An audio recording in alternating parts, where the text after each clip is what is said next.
Pemirsa, Menteri Ketenagakerjaan Yasirli mengaku prihatin atas dugaan korupsi yang diduga melibatkan Wakil Menteri Ketenagakerjaan Immanuel Ebenezer. Yasirli menyatakan tidak ada toleransi jika Noel terbukti bersalah. Tentu semua harus ada berbasis bukti, ya. Dan saya jamin kalau ada bukti dan kemudian itu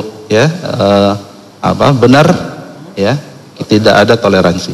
Tapi sekarang tentu kita praduga tidak bersalah dulu. Ya. Jadi begini, sertifikasi K3 ini memang melibatkan pihak PJK3 sebagai mitra. Nggak mungkin pemerintah sendiri yang melakukan sertifikasi. Jadi melibatkan PJK3, disitulah kita harus pastikan bahwa mereka itu punya komitmen. Ya, kita sudah lakukan itu. Bahkan kemarin saya sampaikan, PJK3 yang belum melakukan komitmen ulang fakta integritas, kita tahan dulu izinnya. Sudah tahan. Tapi tetap, ya, ini kan proses dari suatu sistem yang sudah lama, ya. Jadi memang perbaikan itu butuh upaya-upaya yang kemudian harus lebih intens lagi, dan inilah yang terus menjadi PR kami ke depan. Pemirsa, KPK melakukan operasi tangkap tangan atau OTT terhadap Wakil Menteri Ketenagakerjaan Immanuel Ebenezer atau Noel. Noel menjadi anggota Kabinet Merah Putih pertama yang kena OTT KPK. Lalu kasus apa yang menjerat Wamenaker Noel? Berikut paparan selengkapnya dalam segmen At Large, pemirsa. Kita lihat di grafis berikutnya, operasi tangkap tangan ini berlangsung di Jakarta. Noel ditangkap di rumah dinasnya di kawasan Pancoran pada Rabu 20 Agustus 2025. Noel sendiri diduga memeras sejumlah perusahaan terkait dengan pengurusan sertifikasi keselamatan dan kesehatan kerja atau K3. Namun KPK belum mengungkap berapa sebetulnya total uang dari pemerasan itu. Dan dalam OTT ini selain menangkap Noel, KPK juga menangkap 13 orang lainnya, pemirsa, sehingga berjumlah 14 orang. Nah, usai OTT, KPK sudah melakukan penyegelan di salah satu ruangan, yaitu ruangan kepengurusan terkait dengan K3 di Kementerian Ketenagakerjaan. Nah, lalu apa sebetulnya barang bukti yang berhasil diamankan dari operasi tangkap tangan tersebut? Kita lihat ke grafis berikut, di mana KPK telah memamerkan sebanyak 22 barang bukti kendaraan hasil operasi tangkap tangan. Selain itu KPK juga menyita sejumlah uang, namun berapa jumlah uangnya ini belum disampaikan oleh KPK, pemirsa. Kita tunggu saja saat konversi nanti. Nah, lalu juga ada 15 mobil, ini diantaranya ada mobil BMW, ada Nissan GT-R, ada Mitsubishi Pajero Sport, hingga mobil Jeep. Nah, kemudian ada 7 buah motor, di mana 2 diantaranya motor besar merek Ducati dan juga Vespa.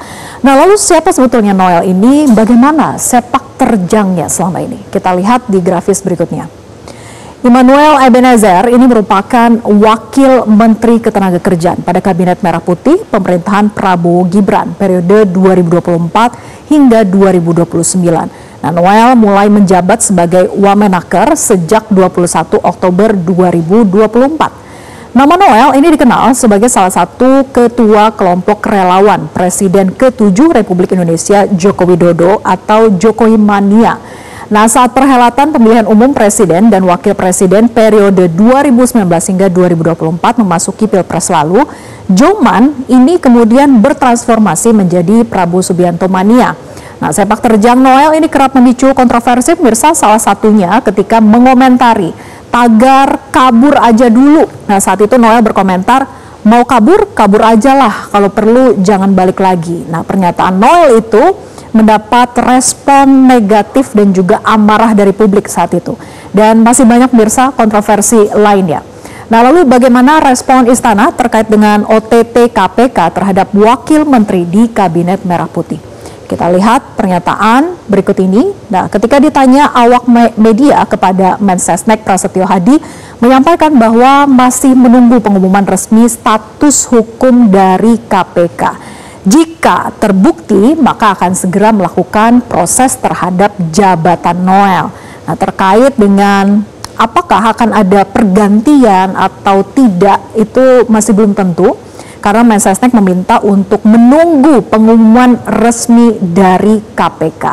Nah, pemirsa, seperti yang kita ketahui juga, yang juga sudah ditegaskan kembali oleh Mensesnek bahwa Presiden Prabowo Subianto itu sangat berkomitmen dalam memberantas korupsi dan tidak pandang bulu. Dalam OTT KPK, selain Noel, kabarnya juga ada pejabat eselon 2 di Kementerian Ketenagakerjaan, termasuk dari 14 orang yang telah diamankan. Nah, para pihak yang diamankan ini dalam OTT tersebut masih berstatus terperiksa. Jadi kita tetap mengedepankan praduga tak bersalah, pemirsa. Dan KPK sebetulnya punya waktu hanya 1 kali 24 jam untuk menentukan status hukum mereka. Tapi tadi kita dengar pernyataan dari juru bicara KPK, Budi Prasetyo, bahwa sebetulnya KPK sudah menetapkan status hukum dari orang-orang yang telah diamankan dalam OTT kemarin. Namun KPK masih menunggu dan belum menyampaikannya saja secara resmi ke hadapan publik.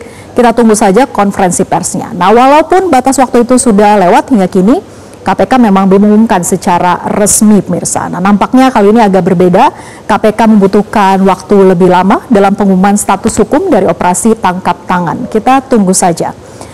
Dan pemirsa, usai jeda kami masih akan kembali. Jelajahi cara baru mendapatkan informasi. Download Metro TV Extend sekarang.